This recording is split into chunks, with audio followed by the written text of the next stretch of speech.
Αγαπητοί φίλοι, καλημέρα σας. Σας καλωσορίζω για άλλη μια φορά σε ένα από τα έκτακτα βίντεο στο κανάλι μας στο YouTube. Σήμερα θα μιλήσουμε για ένα θέμα το οποίο αφορά μια αρκετά επικίνδυνη οργάνωση που είναι τρομοκρατική ναζιστική οργάνωση και εδρεύει στα Γιάννενα, συγκεκριμένα στο Πανεπιστήμιο Ιωαννίνων. Ονομάζεται ΕΚΟΦ. Προέρχεται είτε από τα αρτικόλεξα Εθνικό Κίνημα Οραματιστών Φοίνικα, το οποίο ως γνωστόν ο Φοίνικας ήταν σύμβολο της δικτατορίας, της Χούντας, κατά την περίοδο 67-74, ή Εθνική Κοινωνική Οργάνωση Φοιτητών. Θα πρέπει να δώσετε σημασία στις δύο πρώτες έννοιες. Εθνική κοινωνική θα μπορούσε να λέγεται εθνική οργάνωση φοιτητών.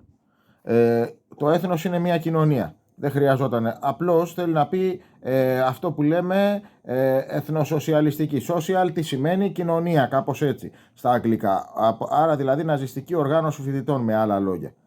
Λοιπόν, πολλά από τα εγκλήματα που γίνονται στα Γιάννενα, όπως αυτό με το Γιακουμάκι, όπως κάτι άλλα με αυτοκτονίες, υποτίθεται εντός εισαγωγικών, εντός πολλών εισαγωγικών, φοιτητών που πέφτουν από παράθυρα ή που παθαίνουν, νευρική ανορεξία την κατάλληλη στιγμή, όποτε θέλουν να τους ξεφορτωθούν, ή που μπορεί να πάθουν μηνυκίτιδες χωρίς να αφήσουν κανένα σύμπτωμα και να πεθάνουν. Όλα αυτά οφείλονται σε αυτή την τρομοκρατική οργάνωση που μόλις αναφέραμε.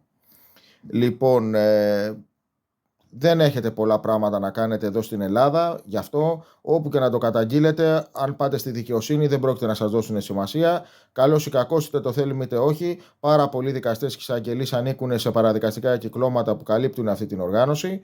Άρα το μόνο που έχετε να κάνετε είναι να πάτε στην Ευρωπαϊκή Δικαιοσύνη. Αυτό μπορείτε να το κάνετε με δύο τρόπους.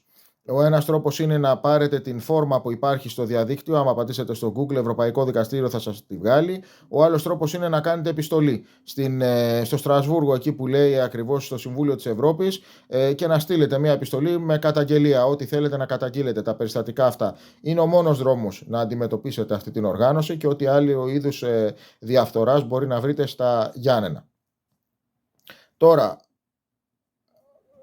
δεν υπάρχουν άλλοι τρόποι. Μπορεί κάποιοι να προσπαθήσουν να σας ψαρώσουν, να σας πούνε «Μα το Ευρωπαϊκό Δικαστήριο έχει πολλά λεφτά και τέτοια». Είναι ψέματα.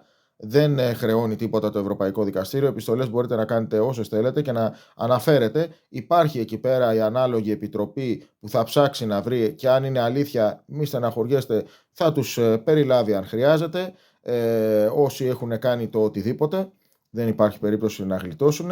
Είναι ένας πολύ καλός μηχανισμός στο Ευρωπαϊκό Δικαστήριο, ένα πάρα πολύ δίκαιο δικαστήριο. Θα το διαπιστώσετε κι εσείς εάν χρειαστεί πρώτα ο Θεός να καταφύγετε εκεί. Και δυστυχώς χρειάζεται συχνά, γιατί το κράτος που ζούμε δεν είναι ό,τι καλύτερο. Το γνωρίζουμε όλοι μας αυτό. Δεύτερον, θα σας πούνε κάποιοι άλλοι, μα πρέπει να εξαντλήσεις όλα τα μέσα. Ναι, πρέπει να εξαντλήσεις. Για τις καταγγελίες δεν χρειάζεται να εξαντλήσεις κανένα μέσο και στη συγκεκριμένη περίπτωση δεν έχεις και μέσο να εξαντλήσεις. Δεν σου δίνει η δικαιοσύνη κάποιο τρόπο να αντιμετωπίσεις την ΕΚΟΦ ή το Πανεπιστήμιο Ιωαννίνων. Ό,τι και να κάνεις, κάνει ο εισαγγελέας και το βάζει στο αρχείο. Από τη στιγμή λοιπόν που θα κάνετε μια καταγγελία και οι εισαγγελείς θα το βάλουν στο αρχείο, αμέσως θα πάτε στο Ευρωπαϊκό Δικαστήριο να κάνετε καταγγελία. Αν δεν ξέρετε πώς γίνεται αυτό, μπορώ να σας βοηθήσω, όντας αντιπρόεδρος μιας ΜΚΟ που ασχολείται με την προάσπιση των ανθρωπίνων δικαιωμάτων. Τα στοιχεία μου μπορείτε να τα βρείτε στο κανάλι, στο YouTube, όπως επίσης αν ζητήσετε, θέλετε κάτι άλλο να ρωτήσετε, μπορείτε στα σχόλια. Ευχαριστώ πάρα πολύ και για την προσοχή σας και να σας ευχηθώ καλή Σαρακοστή. Σήμερα είναι καθαρή Δευτέρα. Ελπίζω να είναι πάντα καλά, ο Θεός να βάζει το χέρι του, να σας προστατεύει και να προστατεύει όλους μας από τέτοιου είδους καταστάσεις. Σας ευχαριστώ και πάλι. Γεια σας, καλή συνέχεια.